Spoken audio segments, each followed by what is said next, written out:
What's going on, guys? Brian and I here for our NXT Takeover In Your House review and recap. But before we get into the show, I'd like to take the time and run through some quick reminders. First being that if you have not heard Rewind number 28, ECW One Night Stand 2005, that show came yesterday at 2 o'clock p.m. Eastern Time. So if you guys have not heard that one yet, be sure to check that one out. And of course, fast forwarding, next week we'll be back with Rewind number 29, which is WWF King of the Ring 1998, Sunday, June 14th at 2 o'clock p.m. That show will come, featuring the semifinal and final matchups of the 1998 King of the Ring tournament, as well as the famous Hell in a Cell match between the Undertaker and Mankind. And in the main event of the show, we will have Kane facing Stone Cold Steve Austin for the WWF Championship in a first blood match where, if Kane doesn't win the title, he will set himself on fire. What a great story. Every single time that we point out that match, I'm going to say that every time. That's the new deal. So then next Monday, June 15th at 11 a.m. Eastern Time, we will have our official review and recap of WWE Backlash 2020, featuring Braun Strowman against The Miz and John Morrison in a 2-on-1 handicap match for the Universal Championship, as well as Drew McIntyre versus Bobby Lashley for the WWE title. And then we will see the greatest wrestling match ever. 40-year-old Randy Orton against 40-year-old Edge.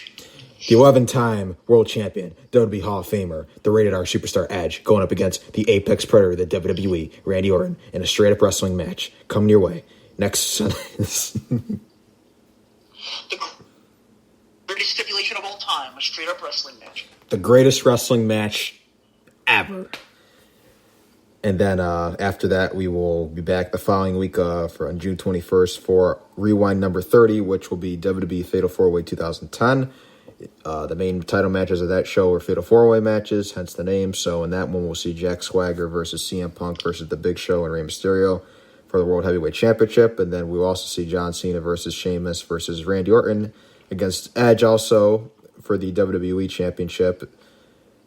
So that'll be Rewind number 30. And then for the final Rewind of June 2020, we will be headed back to the year 2008 with Rewind number 31, WWE Night of Champions 2008. And in that one, the deal is every match is a championship match. But in that one, we'll see two intriguing matches, including Edge versus Batista for the World Heavyweight Championship, as well as John Cena versus Triple H in the main event for the WWE title.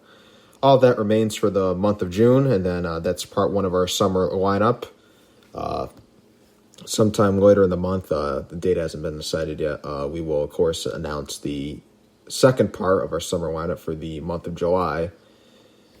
And we have some shows in mind that we'd like to cover and review. But, of course, that's still all in the works, and it hasn't been officially decided yet. So once that is all set, we will pick a date, and we will give the second part of the summer lineup out there so you guys can anticipate what's going to be coming. We'll do that before we're done with the shows this month, just so we give you a little time in between, so everything doesn't completely remain a mystery. And then also another quick reminder, make sure to follow JNC Radio on Spotify. If you listen to the show through Spotify, be sure to follow the show page on there. And if you're an Apple user and you listen to the show through Apple Podcasts, be sure to subscribe to JNC Radio on there as well. And if you use both, screw it. Go ahead and follow us on both if you like. Why not? And then also, JNC Radio is available on all platforms, including the two I just named, as well as Google Podcast, iHeartRadio, YouTube, whatever, you name it, we're on there. If not, let us know, and we'll do our best to try and fix that. I think that pretty much covers all the reminders. And here we are, NXT TakeOver in your house. Yep. Going into the show, I was excited. Because I'm excited for every takeover because I think it's just it's usually such a good show and usually delivers. Yep. I felt like this was no exception. I felt like this really delivered and is definitely one of the best shows, certainly the best WWE show, and maybe one of the best overall shows done without fans in wrestling so far. Oh, I agree 1,000%. As you said, I just go along with what you were saying. I feel the exact same way. Whenever there's a takeover, I always get really excited. It's interesting. The last... the one they would have done during Mania Week, that obviously wouldn't have been, but recently they did NXT TakeOver Portland, and NXT Takeover in Your House. They've done them on Sundays, which I actually kind of like because, it's like the pay-per-view Sunday deal. I mean, AEW does it on Saturday nights, and, that works out good for them. That's different. So, I like that as well. But I agree. Well, maybe they moved it to Sunday because they don't want a situation where they end up on the same Saturday as AEW. Yeah, I think there's that.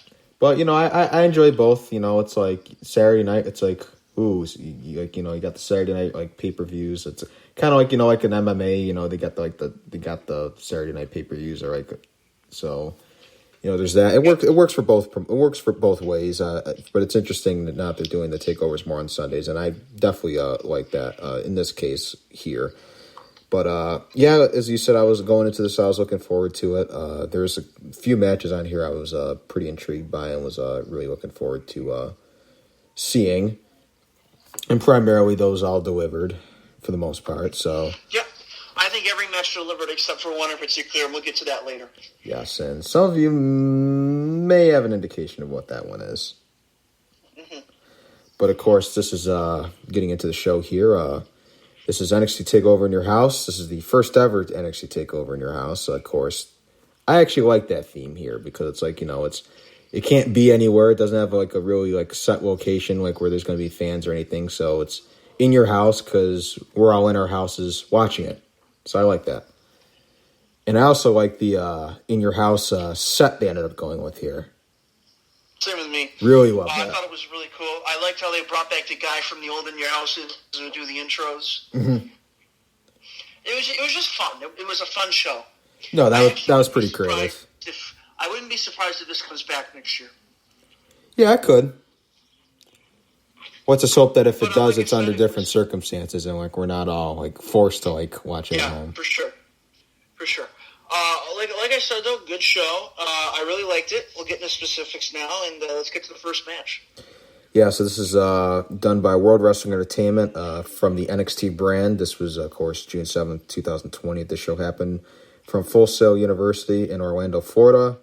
Of course, still no fans at this time, although I did see Triple H would respond to a tweet on Twitter in regards to, it was like I think it's like a usual at Full Sail University, this person was, and he was saying that he missed being there, and it's the first time he had, because he took a picture of himself outside the building. It was the first time he said he had been there in months since everything had shut down and whatnot. But Triple H would then quote the tweet and then respond to him by saying soon, as in, that gives you the idea of like, could we possibly be seeing a audience back soon?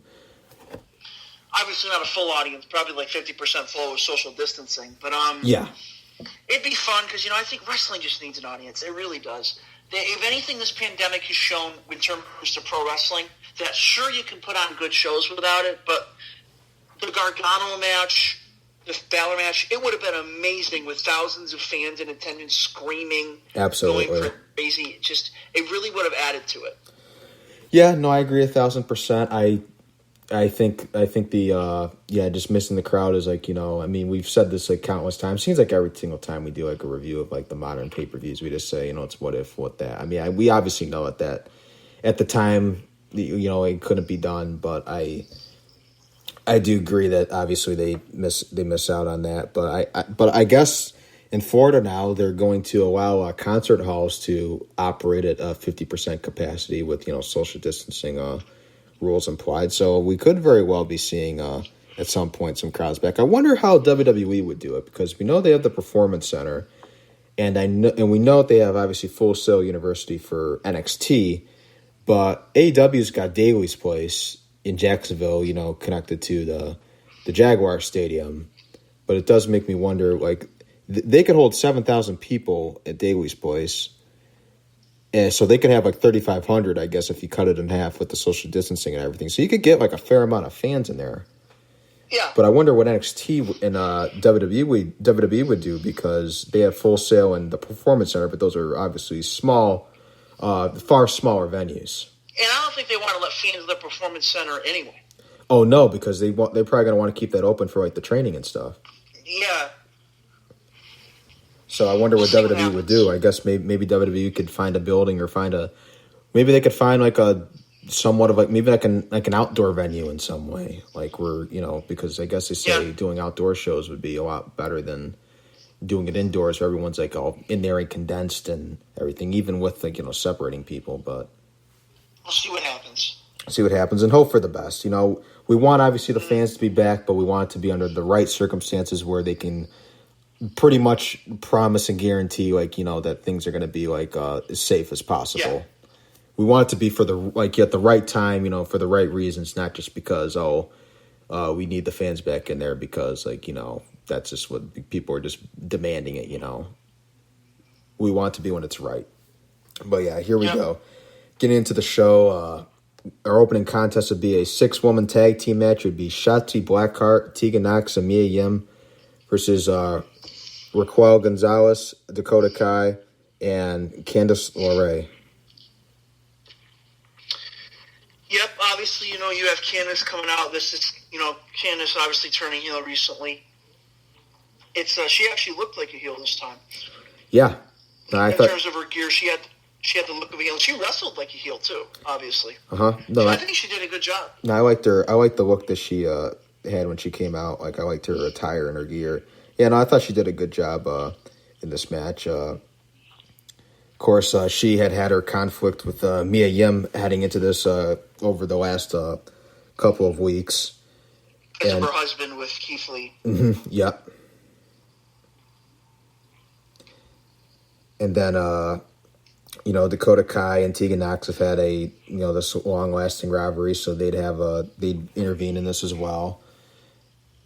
And you got Raquel Gonzalez, who's been with Dakota Kai for a few months now. And then you got Shotzi Blackheart, who's new on the scene there in NXT. Or still new on the scene. Yep.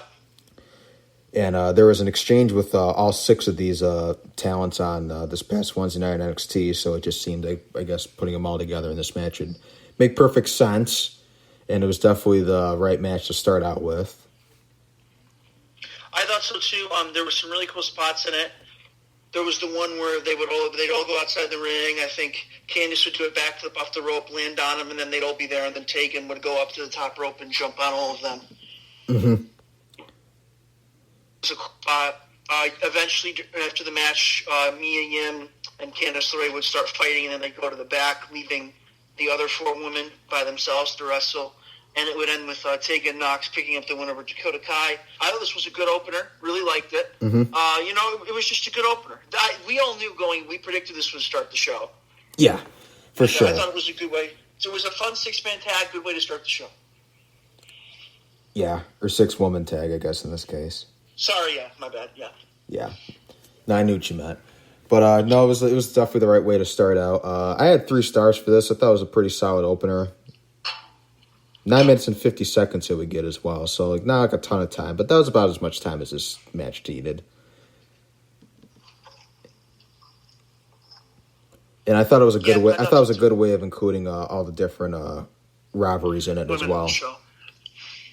Yeah, and also I think this was also a way to just, like you said, continue feuds. You want to continue the Dakota Kai, Tegan Nox thing, and then you also want to continue the Mia Yim Candice LeRae thing. Yeah, because that just got going, and then Tegan Nox and Dakota Kai has been it's been a continuation of this rivalry that started back at NXT Takeover War Games in November. But it's also good that they let Tegan Nox get the win over Dakota Kai, because I guess now finally she got some kind of revenge after all this time. In some way. Yeah. So then following that match, we would have a commercial for the new WWE ice cream bars. Yep. CM Punk finally got his wish. I know. I love after the fact they give it to him. Yeah. I think my guess is... No, not my guess. What the hell am I talking about? I think it's Becky Lynch, John Cena, and Roman Reigns. That are on it? Yeah. On the ice cream bars or on the... I think on the ice cream bars. Yeah, I think you're right. Which, I think it's those 3. That makes sense, fourth, right? But I'm not sure. Yeah, they're big stars, obviously. It's just funny that all their big guys on the ice cream bars aren't wrestling right now. But, and of course, we're not bashing Roman. We respect his decision. Oh, yeah, 100%. 100%. Yeah. Don't want to make it seem like we're bashing him because we 100% respect his decision. I miss Roman Reigns on SmackDown at this moment, actually. So do I. They need him. They need the star power that he has. I know some people may disagree with that and may not like Roman. I personally think that Roman has, when Roman was getting destroyed, even though